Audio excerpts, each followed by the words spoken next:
When I started playing the guitar, I taught myself from transcriptions with tablature, and I also tried to learn this solo, and I learned it the hard way because first of all I didn't have a clue about the rhythm, and also I didn't have any patience at all. So I played the whole thing from the beginning to the end in the original tempo, and maybe you can imagine that I never really worked it out right, and so I couldn't really play it with confidence. I managed about 70% maybe, but it was dreadful, and I didn't play it for years really, and I only learned it properly now that I'm a teacher myself, because my students, they're like me, they're like I was then. They want everything, they want to be able to play everything right away, and the ironic thing is that I think the more patience you have when you practice, the quicker you will succeed. So first of all, I'm going to play it to you slowly. It's not a bad idea to practice slowly, really. And if you want to play something, the whole solo or just a passage, the most difficult bit should determine the tempo. So I worked out a nice tempo, and I did this fantastic backing track, just so that you can hear what it sounds like when you play it very slow and relaxed. 1, 2, 1, 2, 3.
So maybe you also think that it sounds pretty cool even if it's played slow. I think it does, and I think all great solos sound cool. All great ideas sound cool even when they're played cool. Even when they're played slowly. So all great ideas sound great even when they're played slowly. And you might have noticed that I picked everything apart from bendings, apart from the triplet thing, and that's a good thing to start with, just so that you get really confident with the rhythm. Don't do the sweeping thing. That's when you want to cram in as many notes as possible. But this solo is very.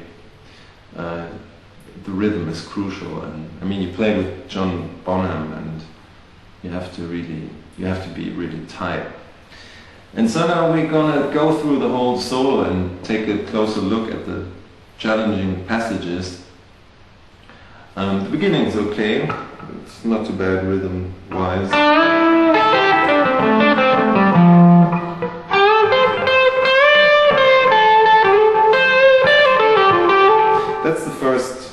That's the first challenging bit, I think.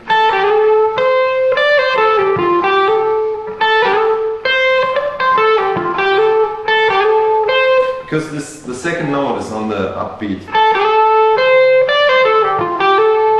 So you play the 16th upbeat right after the downbeat.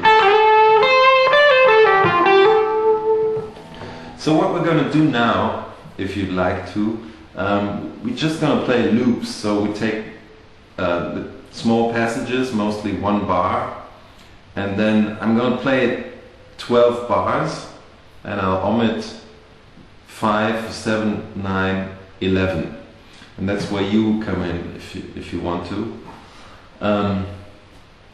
So you get 4 times to listen to it, and then we take in turns.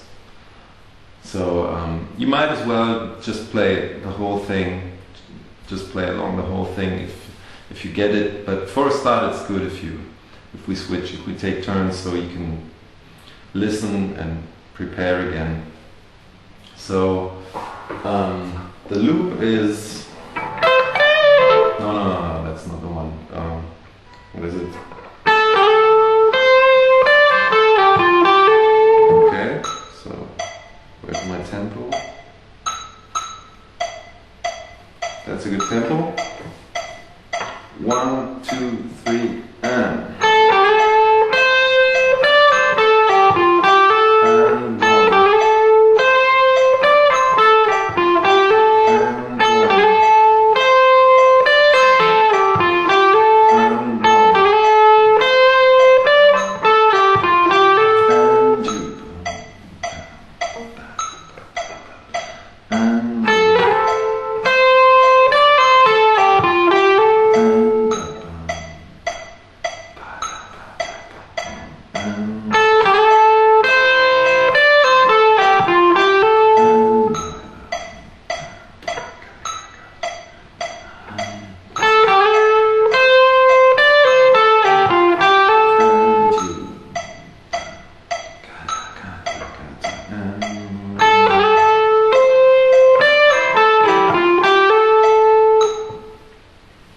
Nice. So, what's next?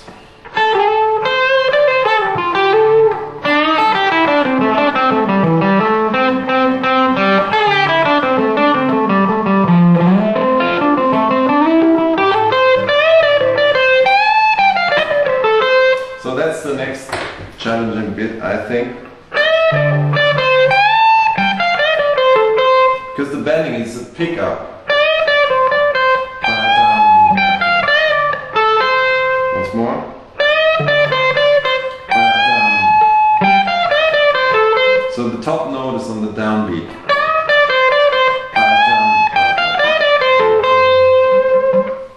It might be easier to play a slide if you want. Once more.